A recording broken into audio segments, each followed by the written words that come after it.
क्या पसंद है। भगवान विविध प्रकार से हमें परखते हैं।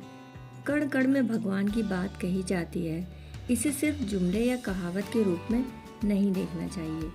कुछ लोगों में एक आदत होती है किसी भी बात के लिए मना कर देने की। बेशक हम में मना करने की आदत होनी चाहिए, लेकिन किस बात के लिए मना करने की आदत हो, इसकी परख भी होनी चाहिए। हर बात के लिए ना कहने वाला बहुत ज़्यादा नकारात्मक विचारों से भर जाता है। हमें उन चीज़ों के लिए मना करना चाहिए जो हमारे और सामने वाले दोनों के लिए नुकसानदेह हों। इसके क्या लाभ हो सकते हैं, आइए जानते हैं एक सुंदर कथा के द्वारा। एक भिखारी सुबह सुबह भीख मांगने निकला। चलते समय उसने अपनी झोली में जौ के मुट्ठी भर दाने डाल लिए। टोटके या अंधविश्वास के कारण भिक्षा मांगने के लिए निकलते समय भिखारी अपनी झोली खाली नहीं रखते, उसमें कुछ न कुछ जरूर रख लेते हैं। पूर्णिमा का दिन था। उस दिन लोग दान करते हैं, इसलिए भिखारी को विश्वास था कि आज ईश्वर की कृपा होगी और झोली शाम से पहले ही भर जाएगी।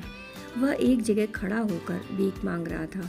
तभी उसे सामने से उस देश के नगर सेठ की सवारी आती दिखाई दी। सेठ पूर्णिमा को किया जाने वाला नियमित दान कर रहा था। भिखारी तो खुश हो गया।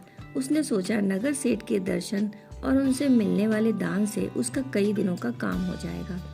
जैसे जैसे सेठ की सवारी निकट आती गई, भिखारी की कल्पना और उत्तेजना भी बढ़ती गई। सेठ का रथ पास रुका और वह उतरकर उसके पास पहुंचे। अब तो भिखारी ना जाने क्या क्या पाने के सपने देखने लगा। लेकिन यह क्या, बजाय भिखारी को भीख देने के सेठ ने उल्टे अपनी कीमती चादर उसके सामने फैला दी। सेठ ने भिखारी से कुछ दान मांग लिया। वह रोज लोगों के सामने झोली फैलाता है। आज उसके सामने किसी ने झोली फैला दी, वह भी नगर के सबसे बड़े सेठ ने। भिखारी को कुछ समझ नहीं आ रहा था कि क्या करे। अभी वह सोच ही रहा था कि सेठ ने फिर से याचना की। भिखारी धर्म संकट में था, कुछ न कुछ तो देना ही पड़ता। कहाँ वह मोटा दान पाने की आस लगाए बैठा था, कहाँ अपने ही माल से कुछ निकलने वाला था। उसका मन खट्टा हो गया। भिखारी ने निराश मन से अपनी झोली में हाथ डाला।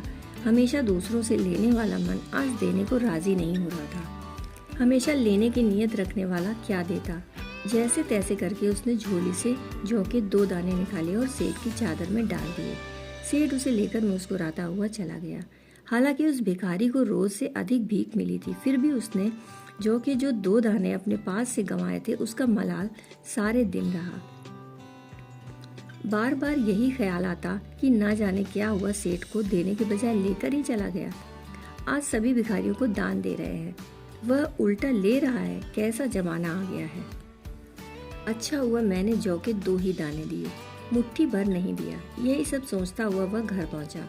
शाम को जब उसने झोली पलटी तो आश्चर्य की सीमा न रही। जो जौ वह अपने साथ लेकर गया था, उसके 2 दाने सोने के हो गए थे। जौ के दाने सोने के कैसे हो गए, और हुए तो केवल 2 ही दाने क्यों, पूरे ही हो जाते तो कंगाली मिट जाती। वह यह सोच ही रहा था कि उसका माथा ठनका। कहीं यह सेठ को दिए 2 दानों का प्रभाव तो नहीं। भिखारी को समझ में आया कि यह दान की ही महिमा के कारण हुआ है। वह पछताया कि काश उस सेठ को और बहुत सारी जौ दे दी होती, लेकिन नहीं दे सका क्योंकि देने की आदत जो नहीं थी। हम हमेशा ईश्वर से पाने की इच्छा रखते हैं। क्या कभी सोचा है कि कुछ दिया भी जा सकता है। इंसान की क्या औकात कि वह ईश्वर को कुछ दे सके।